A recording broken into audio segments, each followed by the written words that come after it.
Ètò Miliki ṣe ń tẹ̀síwájú gbogbo ẹ̀yin olólùfẹ́ wa. Ẹ dẹ̀ má gbàgbé Orísun estate tá máa ń polongo, tá máa ń pariwo gbogbo ìgbà. A fẹ́ kẹ́ sí kọ́kọ́rọ́ kú ni. A fẹ́ kẹ́ yín náà ṣe kí ni kẹ́ di onílé ara yín. Ẹ náà dẹ̀ ti mọ gbogbo bí tá wà. A wà ní Fọ́, a wà ní Ìbàdàn, a wà ní Ṣìmáwá. Owó tẹ́ máa sọ lẹ́ẹ̀mejì, tẹ́ máa sọ lẹ́ẹ̀mẹ́ta. Kò ní ní lára.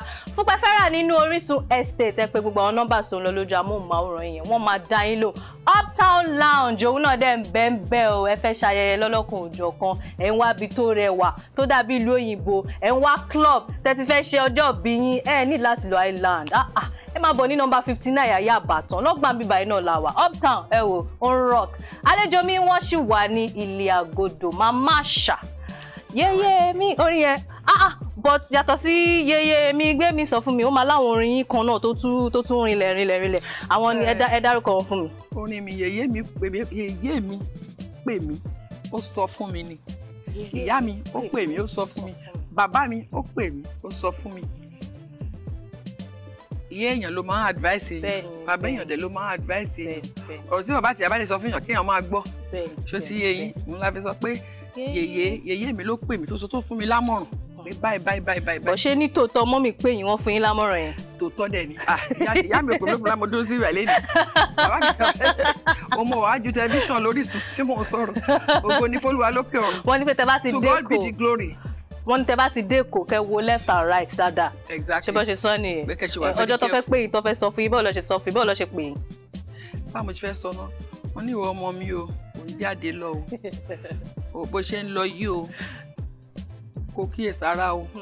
Torí àwọn tó máa fi tutọ́ funfun síta tó á lè fi dúdú sínú, àwọn tó máa fi dúdú sínú tó máa fi dúdú síta kó ṣọ́ra fún wọn o.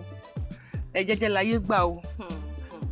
Torí pé kí ni ojú la rí àrínú. Ìyẹn tí wá já sí pé orí yẹn gan kò ń ṣe pé bóyá ó nà gẹ̀rẹ̀ lẹ́kọ̀ọ́ nìkan irú nǹkan tẹ́ tún sọ yìí náà sìn ó bá gbogbo orin yẹn náà lẹ́yìn tá a bá wá ní kíkàrò yàtọ̀ sí wéǹjẹ̀lẹ̀ Èkó wéǹjẹ̀lẹ̀ àwọn orin wọn náà ni ẹ tún ti ṣe.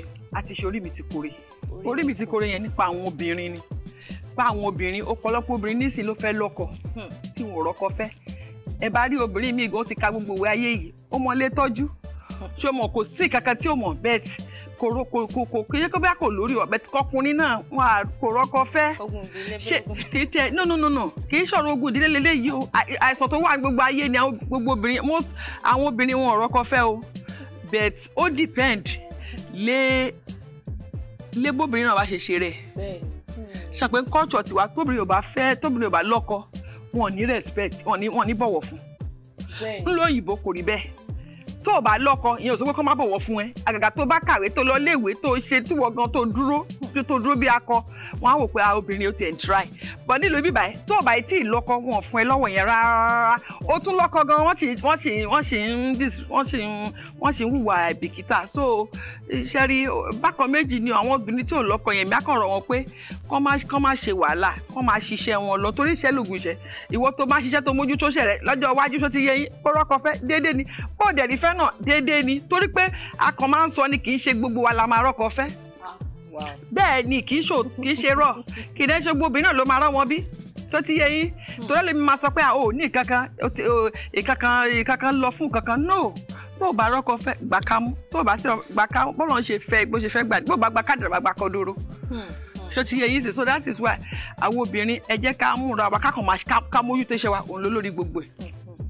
Ìyẹn ga ọmọ kọ́lọ́ má jẹ́ ká rí gbogbo ìṣòro tẹ́ pé èèyàn ò ní rọ́kọ fẹ́ èèyàn ò ní rọ́mọ bí o kọ́lọ́ má jẹ́ kí ó ṣẹlẹ̀ sí sórí mistake tá a máa ń ṣe ń lu ìní yẹn pé àtọ́pẹ́ kéde kan ẹlòmíràn wa kọ́lọ́ gbogbo ẹni tó lọ́kọ kọ́ ló máa gbogbo obìnrin tó wà láyé kọ́ ló máa rọ́kọ tó ní ìtumọ̀ obìnrin ti pọ̀ ju ọkùnrin lọ ń sìn náà báàbù dẹ̀ ti sọ pé tó bá yá pé obìnrin bíi mẹ́fà mẹ́rin lórí ọkùnrin kan so ẹ̀ṣẹ̀ wa padà yóò dẹ̀ ti ń ṣẹlẹ̀ so ẹ jẹ́ ká máa bára wa sòótọ́ ọ̀rọ̀ so bẹ́ẹ̀ Ọlọ́run ní ṣe tiwa bẹ́ẹ̀ o ẹ tó bá wọ́ ká rọ́kọ ẹ tó bá wọ́ máa rọ́mọ àmọ́ ẹ jẹ́ máa bára wa sòótọ́. Ẹ mọ́ mi mo ní kẹ́ ẹ bá mi tún sọ àwọn orin tẹ́ ti ṣe ẹ dárúkọ orí mi kọre àbí orí mi ti ko ire orí mi ti ko ire oko okòrè owó orí mi ti kórè ọmọ ire àlàáfíà ire ọlà àìkú baálé ọrọ̀. Yàtọ̀ sí yẹn èwo ni ẹ tún ti ṣe? Mo ti ṣe oníkan tó ń pè ní seiyo Seyo yẹn nínú fídíò yẹn láti ọkùnrin mo tún padà sí obìnrin. Torí ayé wa ní Nàìjíríà ayé ọkùnrin la wà. Ṣó ti yé yín. But obìnrin náà torí pé jálákọ ni a máa ṣiṣẹ́ lọ sọ́tún a máa ṣiṣẹ́ lọ sókè síbẹ̀síbẹ̀ obìnrin máa jẹ́ lọ́jọ́kọjọ́. Torí wípé àwọn obìnrin ga fúnra wa àmọ́rú agbára tó lọ ń fún wa. Ṣó ti yé yín. Kò ń ṣe kó kan láti máa bá ọkùnrin máa argue báyìí ṣe pé ní argue kò ń ṣe kó kan láti máa bá àwọn ọkùnrin máa ṣe àríyànjiyàn kájọ máa sọ kí no obìnrin gan lè dákẹ́ kó máa wọkọ títí ń gbò bá yà òun náà gbogbo ìwà tó bá ń wù tí ò bá dà á padà wá gbọ́ tiẹ̀ last month so kì í ṣe kò nítumọ̀ kóbìnrin máa bọ́kọ ẹ̀jà kò nítumọ̀. Ok ẹ mọ́ mi tábàtà wá ní kàró ní ẹyọkan méjì mẹ́ta orin àti tó mélòó níta. A ti fẹ́ tó 20 o 30 gan 30. orin yẹn pọ̀ because ṣé kí n máa sọ ni. Ó yẹ máa sọ ẹ máa sọ. Can you relate? Tẹ́lifà fọ́kọ́ I go die for you. I go die for you. Ẹgbẹ́ òtún ẹ wo pọ̀. Orin I go die for you yẹn mo fẹ́ gbọ́. I go die for you. I go die for you mo fẹ́ gbọ́ yẹn. I go die for you. I go die for you. For better for worse. Na so we gree. Na you I go follow till the end of time. Don't tell my papa. I said don't tell him mama. Now you I go follow till the end of time.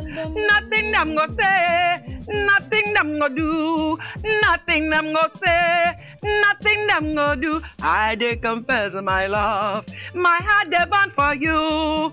Now so you be, now so I see her. Now so you be, now so I see her more. Waiting love for the cause, not be joke at all. Waiting love for the cause. No be joke at all. I go die for you. I go die for you. For better, for worse. Now so we agree. Hey, now you are go follow Ayinke till the end of time. Nílé wa kí ló fi yín fún dádì mi. Kí wọ́n lọ fẹ́ dádì mi. Ẹ máa fẹ́ wọn. Kí ló dé tó bá ti lè gbé tó bá ti lè sanwó ẹ̀. Millions. Fluxy kí lẹ̀ ń sọ? Ìyá àṣà kí lẹ̀ dádì mi ò lè sọ. Tó bá lè sọ, àdí tó bá lè sọ, ebi ẹ ṣe rí mi yìí. Ẹ tó máa fẹ́ yẹ ìyá àṣà. A ti mọ̀ pé ó máa gbé gbogbo bùkátà àṣà. Yèyé àṣà kí ló dé ṣe dádì mi wà capable wọ́n lè gbé everything. I hope so. It's probably too late right now. Why kí ló dé why? Ẹ fẹ́ fẹ́yàn mọ́ àbí. Well I'm already o ti rí bí ẹni tó ti lọ́kọ kó tún fẹ́ lò mí kò possible. Ṣé ó tún possible? Ilé yẹn lè su kó lóun fẹ́ kúrò mẹ́ kó fẹ́ cross over. Ọlọ́run wà ní jẹ́ ibi tẹ́mi wà sùn mi. Ibi tí wọ́n ní àlàáfíà lẹ́ni kò ní àlàáfíà lọ sí ṣòtìyé. Ẹ Fluxy ẹ jẹ́ ká wá wò a mọ̀ pé ẹ ti pẹ́ náà ní Amẹ́ríkà ok Nàìjíríà náà dẹ̀lẹ́ ti wáyé tábà ní ká wá wò bó ṣe ń ṣorin wọn náà sí ti bíbà ìyàtọ̀ wo ló wà ní ibẹ̀. Bí ṣe wọn lọ́hùn bá lọ ṣe ń ṣorin wọn bá ṣe ń ṣùkọ́ bó ṣe bí wọ́n ṣe ń compose náà ló ṣe máa compose orin ìdá kó compose orin 1 4 5 ọkọ̀ compose orin 4 1 5 nígbà kó compose orin 4 5 1. Mo sọ music industry generally man. Yes, I'm speaking the language of music. Okay. Ẹ tó bá ka music tó dẹ̀ mọ́ kọ music òun náà sọ pé ẹni tó kọ ìwé nípa music. Irú èmi sì I write, I compose, I arrange my songs. Okay. Mo ń ṣe everything. So but ẹni tó bá kéèyàn tó lè sọ pé òun fẹ́ máa compare orin music tọ̀hún yẹn àti síbí ó gbọ́dọ̀ mọ nǹkan tó ń pè written and practical of music. Kò sí music tí ò dá láyé gbogbo music ló dá ṣó ti yé yín tó rẹ̀ ni pé artist ṣe pọ̀ tó bá láìkí tèmi wà láìkí tẹlòmíì tó bá dé láìkí tó ti yé yín gbogbo wọn pọ̀ lọ jaburata so pé aláìkẹ́ nìkan aláìkẹ́ irọ́ ni kò sí gbogbo music tí mi ò láìkí láyé gbogbo music ni mo like tí n bá ti gbọ́ tó bá ti lùlù sí ló ti dùn tó ti yé yín bí èèyàn ò tiẹ̀ gbédè ń gbà mí nǹkan téèyàn bá ń lù ẹ̀ láìkí ẹ̀ tẹ́ bá ti láìkí tóònù ẹ̀ ló bá tán because music is spirit tẹ́ bá ń gbọ́ music spirit ni music kò dùn bí ibo kọrin màá like ẹ̀ because it is spirit bí Hausa kọrin I will like it because it is spirit tí Elton John bá kọrin bí Aretha Franklin ni bó ṣe kí lorúkọ tiwa Ọlámídé ni it is the spirit you like it so music is about the spirit music is not about here America or this or that no music is about the spirit and music is spirit it's spiritual. very spiritual. Exactly. Báwo ni okay. Báwo ni ẹ̀yin ṣe máa ń rí àwọn orin tiyín? Báwo làwọn orin yín ṣe máa ń wá? Báwo lórí mi ṣe máa ń wá? For example, there was an episode in this studio today. I could pick the whatever happened here and just write on that and just say, okay, mo fẹ́ kọ nípa kan tó ṣẹlẹ̀ níbí báyìí ni. Or tínú èèyàn bá dùn, wàá kọrin tó bá situation téèyàn bá wà mú. Tínú ẹ bá sì dùn náà, bàbí tẹ́ bá gbọ́ orin, ẹ rí pé orin mi á jẹ́ kí orin yín ẹ máa jó, ẹ máa yọ̀. Kí ló dé? Torí pé ńgbà tẹ́ kọ, inú yín dùn. Ìgbà tí inú bá bàjẹ́, àwọn èèyàn náà tó bá tún gbọ́ wọ́n mọ̀ pé kì í ṣe orin tí orin ìbànújẹ́ how would you ṣe máa ń sọ Yorùbá? Orin ìbànújẹ́. Ìbànújẹ́. So ẹ tún mọ̀ yàtọ̀ sí ìgbà tí inú yín bá dùn. Mọ́mì tá bá wá ní kàtẹ́ wá wò ó sìn, ṣé iṣẹ́ tẹ̀ ń ṣe yìí ṣé ẹ ti fi lọ́mọ lọ́wọ́ àbí ẹ̀yin nìkan lẹ ṣì ń dákọ̀ àwọn ọmọ yín ṣé wọ́n wò pé mọ́mì èmi náà fẹ́ di irú yín? Á dà fún ẹ. Ẹni tó bá jẹ́ artist máa jẹ́ títí ayérayé. Ọmọ tó bí ó yàtọ̀ sí tẹ́ tó gbà. Ṣó ní ìtumọ̀? Èèyàn bá bímọ sáyé tọ́mọ bá fẹ́ sọ pé òun inherit iṣẹ́ mi ló bá tán. But èmi títí ayé ni mo fi máa kọrin, mo fi máa ṣe nǹkan tí mò ń ṣe. Tọ́mọ bá fẹ́ inherit láyé tiẹ̀, mi ṣá lè fọ́ọ̀sì ọmọ. Tọ́mọ bá sọ pé òun fẹ́ di lọ́ọ̀yà àbí ṣe fẹ́ di doctor. Mi lè sọ pé by force by fire yìí ó gbọ́dọ̀ di olórí. No. So gbogbo nǹkan ló láyé tiẹ̀. Àwọn ọmọ tèmi ti train náà wọ́n pọ̀ gan. Mo ti train wọn, ẹlòmíì play guitar, ẹlòmíì àti mo ṣe sọ tẹ́lẹ̀ pé mo máa ń kọ́yàn bí wọ́n ṣe máa ń gbé orin. For example, and I'll give a very good example. Mímọ́ lálẹ́ àwọn ìràwọ̀ ń tàn òjò alẹ́ tàbí olùgbàlà ayé kún fún ẹ ṣe àti ìparun ìgbà tó dé la fi mọ ire. That is just example. Wow! Hey, níbi ilé mi. Wípé classical music. Irú ohun tí mo máa ń kọ́ àwọn ọmọ nìyẹn. Ẹ tó bá dẹ̀ tó fẹ́ lu dùrù, tó bá dẹ̀ fẹ́ kọ written music, mo tún máa ń kọ́ wọn náà bẹ́ẹ̀ bẹ́ẹ̀. Gbogbo ẹ̀yin olólùfẹ́ wa, ṣé ń gbọ́? Mímọ́ èmi gan máa kọrin lé ní ẹ ṣáà jókòó ẹ má gbé kúrò lórí Orísun ẹ jẹ́ ká dókè lọ à ń bọ̀.